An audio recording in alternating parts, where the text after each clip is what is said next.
Hey everyone, Ramon Russell here. It's time for another feature premiere. Today's episode is all about gameplay, and it's super important because the tech test will be live tomorrow, so we got a lot to talk about. I am joined today by newly minted design manager Luis Martinez, and also he's back, newly minted design director Steve Merker. How are you guys doing? I'm great. Thank you. Thanks for taking a minute to talk to us. Same, yeah. It's a really exciting time here. It's also, we're trying to get to the finish line, but yeah, doing great, Ramon. Yes, the chaos. Getting to the finish line. It is nothing but chaos, but we are loving every minute of it. We are putting the finishing touches on MLB The Show 23. So what are you most excited for from the design and feature teams? I think one can never say it too much, but the Negro League experience is going to be incredible. That has me extremely excited. In addition to that, I'm loving what our Diamond Dynasty team is doing in improvements this year. Some of the big features that are going to be coming. That I can't wait for those to be spoken to and get the feedback from our community on it. What we're doing in DD, it's going to change the way you approach the mode, how you build your team. It's really exciting. And then we've got a bunch of changes to franchise. You're going to be experiencing the draft and everything related to the draft in a different way, but don't spoil it. Don't spoil it. Yeah, I won't spoil it. No, don't do it. Stop. Pull back. But wait, aren't we? Didn't we talk about the draft already? Yeah, we talked about the draft. At least we mentioned it. So yeah, stay tuned for that. We got a lot to talk about, but we don't want to spoil too much more. But what do you want fans to know about the game this year, guys, overall? There's definitely been a lot of steps to make it feel as unique as a game should in a series, right? Every year you're putting out another baseball game, right? And that's every annual title does that. And every year we try to make it different and we try to make it special. And sometimes it gets mired and nobody sees the changes. But this, I think, really is pertinent in the change that we want the game to start taking on. And it's very much an impactful release. It has so much meaning from every mode and every experience has something that registers for every person who plays our game. And that's the thing I want everybody to take out. The team has worked really hard. We're very proud of them. And we're going to continue doing this here on. It's the first day of the rest of the life. We're continuing. Also, Luis, before we start talking about Legends, I know y'all want more legend reveals, but you have to remember, not only did we announce Derek Jeter, which Luis wants to talk a little bit about, but we've also announced 8 Negro League legends. And yes, Jackie Robinson is already in the game, but this is a different version of Jackie Robinson. And I know y'all have been asking a lot. You will be able to play as the 8 Negro League legends in other areas, but storylines is the focus, and everything about the Negro Leagues and these legends are built off of the storylines mode. What about Jeter, Luis? How excited are you that he's back and he's on the cover of the collector's edition? I don't usually play up my Yankee fandom too much, but this year, with Jeter on the cover, it's just, I'm getting the feels. So super excited about that. We're going to have some more legend reveals, and I'm really excited about something that we can't even touch on, some more surprises to come, so super excited. Yeah, we got more surprises coming, so here we go. We're going to talk about some gameplay. Let's go. Thanks, Steve and Luis. And now let's talk about gameplay. Again, the tech test will be live tomorrow. So I got my man Kyle joining me. What's up, Kyle? Ramon? How you doing? I'm feeling great, Ramon. Cannot wait to talk gameplay. And for the first time on the stream, we got my man Connor. Connor, how you doing? I'm doing great, Ramon. Super happy to be here.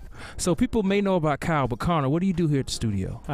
Ramon, I am a gameplay producer. Been here for about 3 years. Started out in tests, got transitioned over to the team, and I'm loving it. Loving learning from Kyle, Gil, just everyone around here. The wink emoji. We're about to talk about all things gameplay. The first big revamp is fielding. Before we get into it, we've been doing a ton of testing. We've been playing tournaments, and we have been looking silly because you have to learn how to field all over again in MLB The Show 23. But it's all changes we think you're going to love. Let's get right into it, Connor.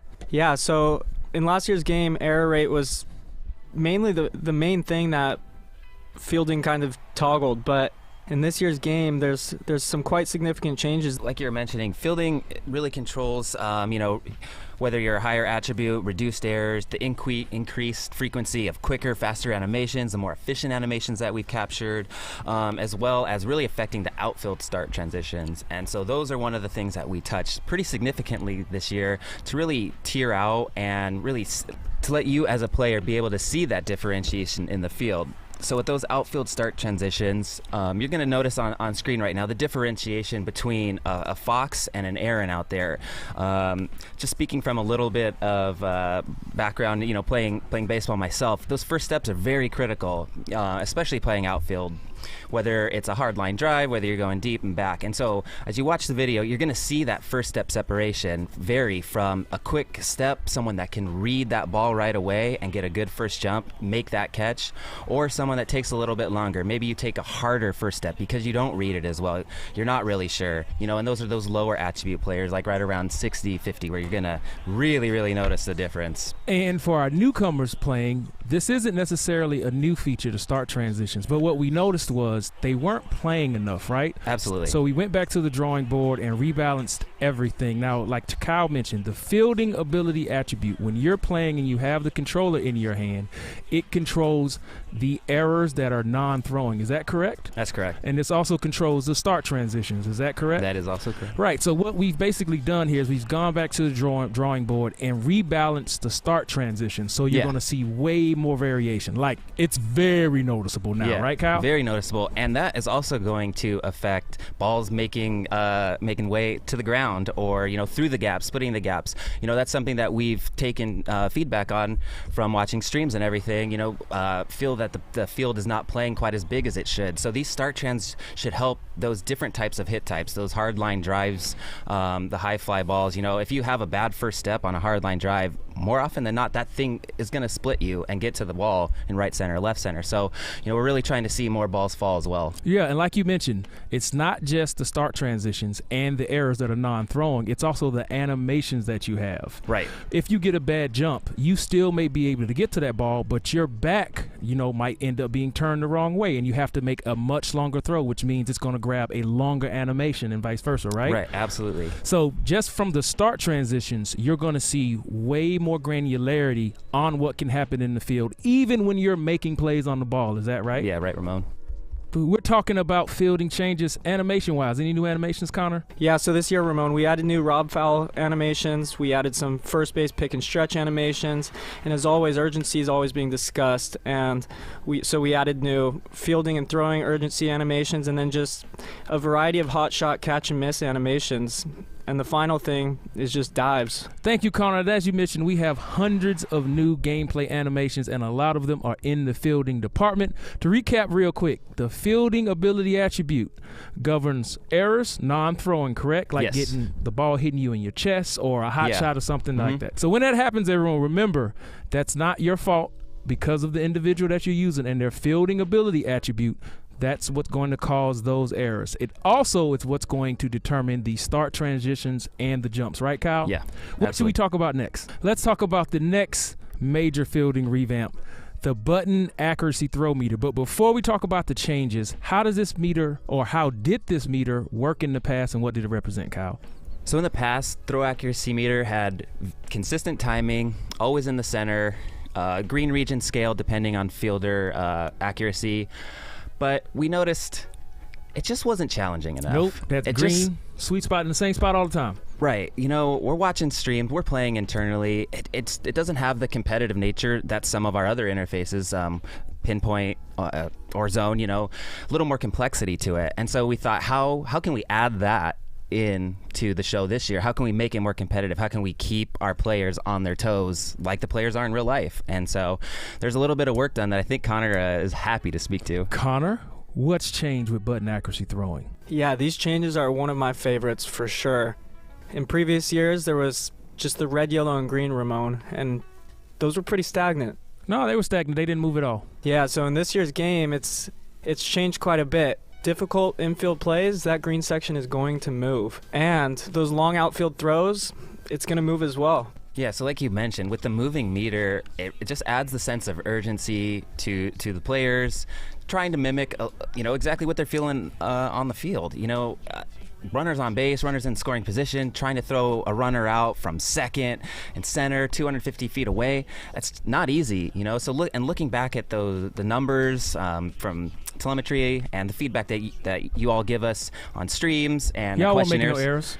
Wasn't nobody making any errors. Nobody's making any errors. Nobody was making any errors. You could close your eyes in field, but those days are gone. Yeah, those outfield the meter moves. Those outfield assist numbers were astronomical, you know, and I think it was 11 or 12 was the outfield assist leader, you know. So we want to see some more realism there. You know, you don't want to be throwing everybody out every time. We want those moments to be special, impactful, and highlight, you know, exactly what you're doing. And what Kyle is really talking about is everything was too easy. It was too easy to throw people out, and our put out numbers were astronomical and not realistic at all. Mm-hmm. So specifically, let's talk about in the outfield, what's happening with button accuracy? What's changing that's going to make our put out numbers way more realistic? Just the start, the moving of the meter itself is just already difficult and challenging. You're focusing on a couple things. You have to know where your runners are in space on the bases. You have to hit a very minuscule perfect meter to get your most efficient and accurate throw home. All those things combined with running an efficient route to the ball, it's challenging in real life, and we want that challenge for you all, you know, in our game. For some of our new fans watching this stream and learning about MLB The Show for the first time, what is the green spot and what determines its size? The sweet spot in the meter, the green little area. Yeah, so the green area is the sweet spot, as you mentioned. It's going to be an online throw if you hit that green spot. That is tied to the arm accuracy attribute. So because of that, we've also balanced our other mechanics as well, whether you're using buttons or analog throwing, to kind of mimic those MLB numbers. And put like the full control in the player's hands, because the really cool aspect of it is with this really challenging throw accuracy meter, you can take some hits on other statistics. If you can master the meter, you can take a hit with poor arm accuracy for a shortstop, for example, because he's a better hitter. And so if you're good, if you get into custom practice, which I'm happy to say we've done a couple changes for you, and go on in there, tech it out in the tech test, and get your hands on the throw accuracy meter, test it out before you start playing everybody live. So quick recap, all of the fielding interfaces have been rebalanced. That's correct. Absolutely. But button accuracy has been completely revamped. The sweet spot, the green area, it now moves. Yes. It does. And that is based off the difficulty of the play and what else? Distance of the throw. The distance of the throw. Outfield. Yeah, distance of the throw and difficulty of the play. All but, right. Ramon, we left one thing out. Uh-oh, what we leave out? The yellow portion of the meter. Oh. Force throws to first, now the yellow portion of the meter. And what that does, it's basically a dirt throw region. So if I'm throwing the first and I hit it inside that yellow region, it's up to the first baseman's fielding attribute whether he's going to make that pick. Oh, Frank Thomas comes to mind. Yes, he does. So it's yellow, but it doesn't correlate to the person throwing the ball. That's really going to correlate to who you have at first base, because it's a dirt throw and you're hoping that guy over there has a high fielding ability. Yep, exactly. Yeah, you do. All right. So we're talking about all things gameplay. We've talked about the fielding ability. We've talked about jumps and dives. We talked about button accuracy. Now let's talk about quirks and attributes. Also, big changes coming to quirks. What are they? So we have 4 new quirks this year. pickoff artist, table setter, break outlier, and bad ball hitter. And the pickoff artist kind of does exactly what it says it does. You're going to get a little boost when you're on the mound, a little quicker pickoff move, hopefully being able to get that runner out. The table setter kind of does what it says. Nobody's on base. You excel at getting on, kind of jump starting your team. Break outlier. This is for pitchers, both starting and relief. The starting pitchers, the third and fourth time through the lineup, won't lose as much break. So you can expect to see the same type of tightness on a slider and a curveball that you would in the first and the eighth inning. Whereas if they didn't have that outlier attached, you'd see the slider and curveball become a little flatter, not have as much break. And then lastly, the bad ball hitter. That is a little bit of a buff or a little bit of a boost when you're swinging and making contact at pitches outside of the zone. So if you're thinking Vlad Guerrero picking it off the dirt, that's where you'd see that quirk take That's effect. not the only thing happening in the quirks. In game, what else is changing when it comes to the realm of quirks? Yeah, so we've actually removed passive quirks in this year's game especially. We just felt like there were a lot. There were some that did something, some that didn't do anything. So if they didn't do anything, they're gone. They're gone. Yep. They're Boom, gone. There it is. So what that means is what you see is what's impacting gameplay. And I think that's really important. Don't forget, quirks stack. So if you're lucky enough to have a player with 3 or 4 quirks, maybe it's a day game, a road game, and you got those two things, those will stack and they will affect either the size of your PCI or the sweet spot, whether you're pitching. So it's all affecting the gameplay. But we're not done. Another big change you'll be able to play in the tech test tomorrow, because you're going to be able to play with all of this, is we were talking about attributes, right? Yeah, we were. We have a complete change on the attribute called clutch. It does not work the way it used to. How did it change, fellas? So we made it meaningful, really. We wanted to highlight those players that are successful when the time calls for it. Runners on base, big game, ninth inning. The ones that step Clutch. up, the ones that step up, or that pitcher that's just nails, like fastball, go take a seat, next one up. That's what we wanted the clutch attribute to do. Highlight specific players. You got. Judge is a great example of someone. When he comes up, that intimidation factor is there. That guy is ready when the moment calls for it. So Connor, why don't you tell us a little bit about how that clutch is going to factor in with contact and stuff? Most definitely. So in years past, contact and hits per 9 have kind of been battling with one another. But now, with runners in scoring position, clutch is a direct replacement for contact, and pitching clutch is a direct replacement for hits per 9. So let's say this again. Clutch is now swapping attributes. What happens when you're a pitcher now? When you are pitching clutch replaces hits per 9 with runners in scoring position. With runners in scoring position. That's massive. But it's also big on the hitting side. So as a batter with the runner in scoring position, what does clutch as an attribute do now? Clutch now swaps in and replaces contact. So that new battle is that clutch versus pitcher clutch when there's runners in scoring position. So you're getting 2 brand new contact ratings if there's somebody in scoring position if you're a hitter. That's right, Ramon. This seems like a lot. Also, all of this information, including the breakdown for all of the things that you'll see in game, like clutch, power, is in the handbook. Full definitions. And also, where can you find the handbook? It's in the Diamond Dynasty menus. So we've been talking about attributes. We just told you about how clutch is being completely changed. Let's talk about on-screen displays and other changes we've made. Yeah, so this year, right and left on the D-pad, we've taken some time to touch up, and what you see is what you're going to get this year. You're going to see on the left, Framber Valdez, for example. He's got his per 9s. Those are all his base attributes that are meant to be the driver for the game. Now, under that, there's his active quirks, and those are just gravy on top. Yep, so you've got pluses and minuses to those attributes based off of those quirks. Any other changes to on-screen displays to show more accurate and pertinent information? Yeah, so we're going to touch on swing feedback in a little bit, but one of the coolest things we've added is just StatCast, and that is left on the D-pad. StatCast is going to update based on just the situation of the game. It's going to update throughout the game with any information that a player might want to see. Yeah, I think it's pretty cool to check where my numbers are at the end of the game, how much I whiffed, how much contact I make in, what the opposing pitcher's throwing to me. That's really cool stats that I personally like seeing, and I think everybody playing the game is going to like it too. Let's talk about swing analysis. It's been completely revamped, and it needed to be completely revamped. We spent a lot of time on this, and unfortunately, we weren't doing our best job to show everybody who plays the game the pertinent information. And we'll just leave it at that. Let's talk about why it's changed and why it's so much better. Connor, what's changed? Yeah, so we definitely wanted to make it more clear for everyone that plays our game. It's meant to tell a story.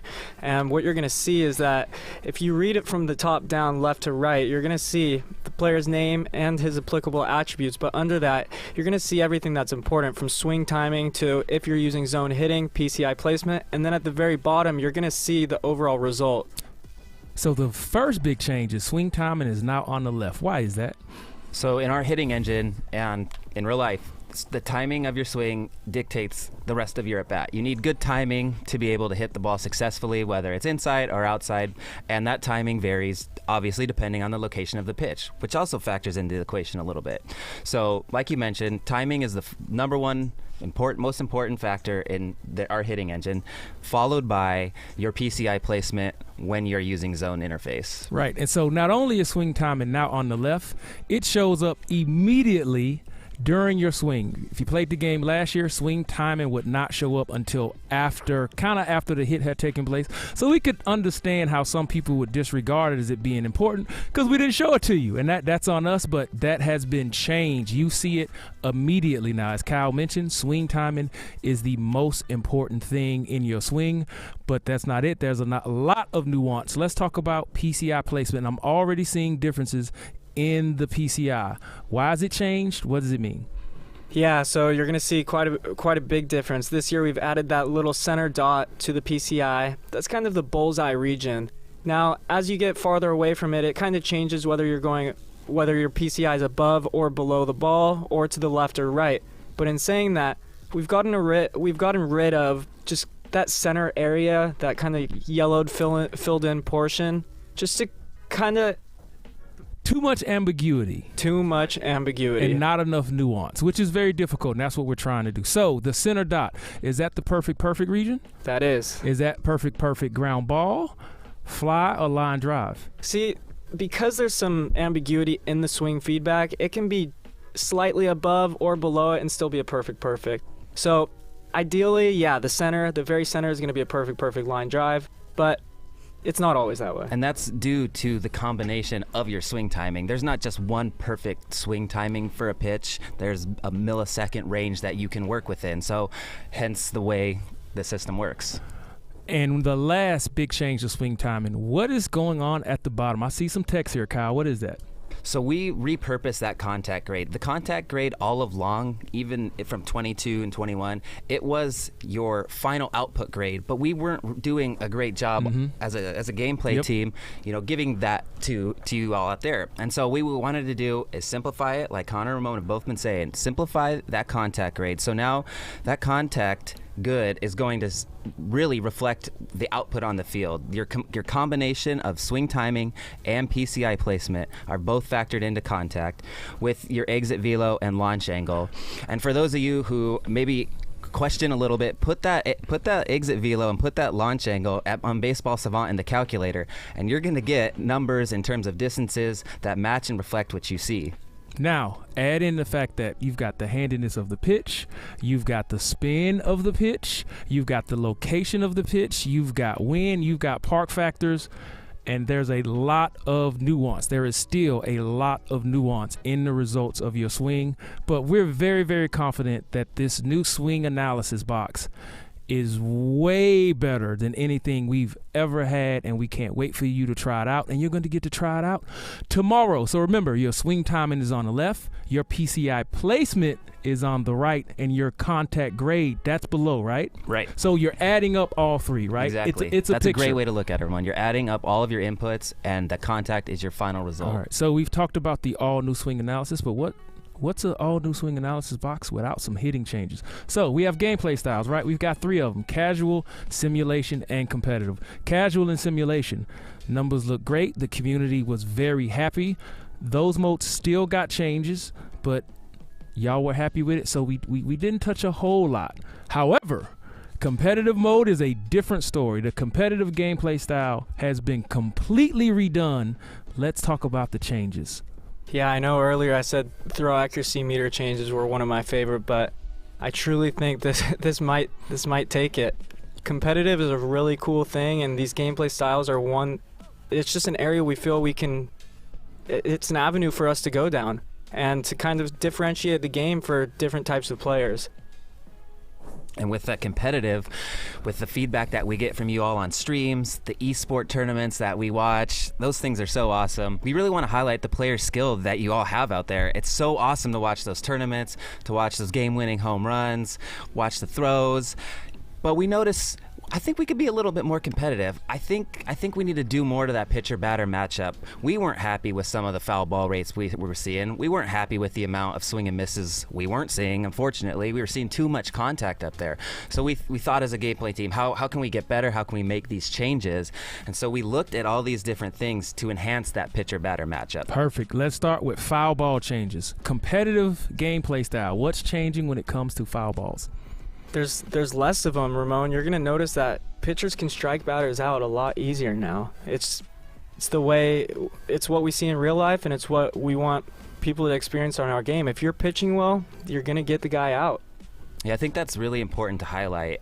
A lot of frustration internally as well as with you all out there is the lack of being able to finish off an at-bat with 2 strikes. It can be really frustrating when you get 2 strikes on a batter and they're throwing sliders and curveballs and off-speeds down and away or down or even up and in, and they're fouling off pitches that they probably should not be getting to. No, they shouldn't be. Especially with poor timing. Yep. You know, if you're very, very late, very early, you should not be rewarded with an extra pitch. You know, that pitcher got you, and we need to, rectify that, and we did. The swing and misses are there. The foul ball rates, those extended at bats, we weren't happy with seeing that, those 9 or 10 pitch at bats with those very poor timings. Like that is something we didn't like to see, and so we've made changes to address those things in the competitive mode this year. At the end of the day, previous years I've always struggled with hitting, and I finally feel like I'm able to make up for it with my pitching in this year when it comes to pinpoint and just being able to sequence my pitches. Yep, being able to strike guys out. This guy coming from the tourney winner, of course, he mentions his ability to execute his pitches. You won the tourney?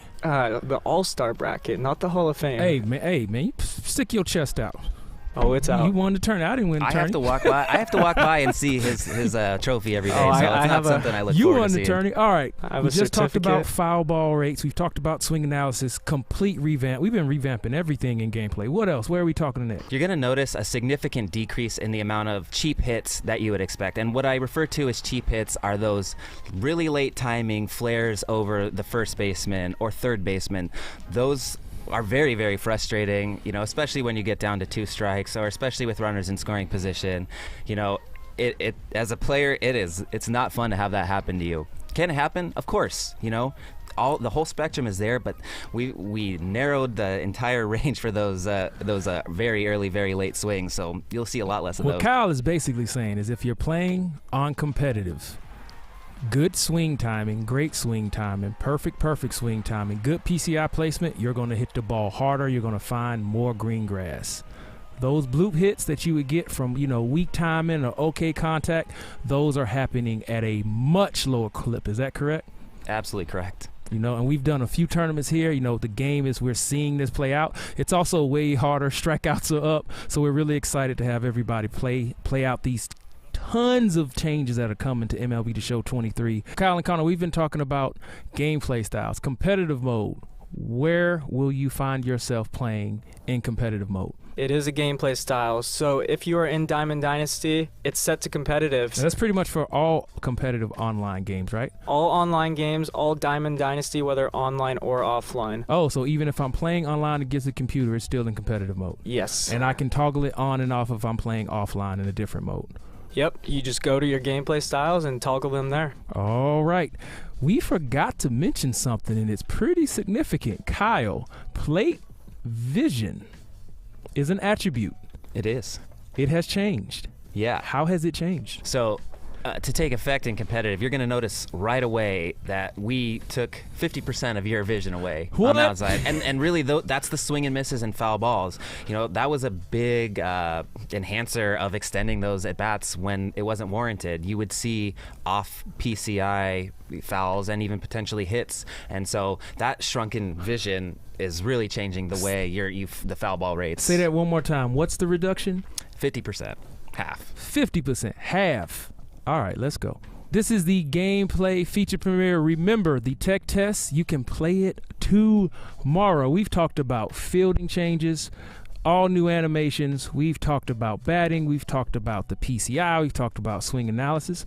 But the MLB has some rule changes. Which rule changes are we going to see in MLB The Show 23?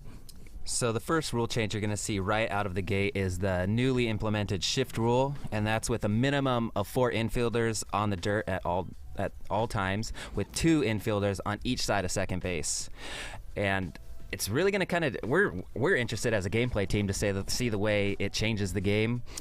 We have the default set accordingly, but we're really curious to see how it's going to play in spring training and through the course of the year. So we're ready to adjust those shifts as needed, because I'm really curious to see what people do with the outfielder if they try to play rover. So that's going to be really interesting from our team. Yeah, so defensive shifts are still in the game, but we're implementing the new real-life MLB rules. Yeah, and then we have the pitch timer and head-to-head. We've always had that when you're playing online head-to-head competitively or offline head-to-head. We have that auto pitch timer at, I think it's a 6-second mark right now. The pickoff limit, and that was where if the pitcher picks off twice, they only have one more attempt to pick off successfully. If not, it's balked. The runner moves on to second or third.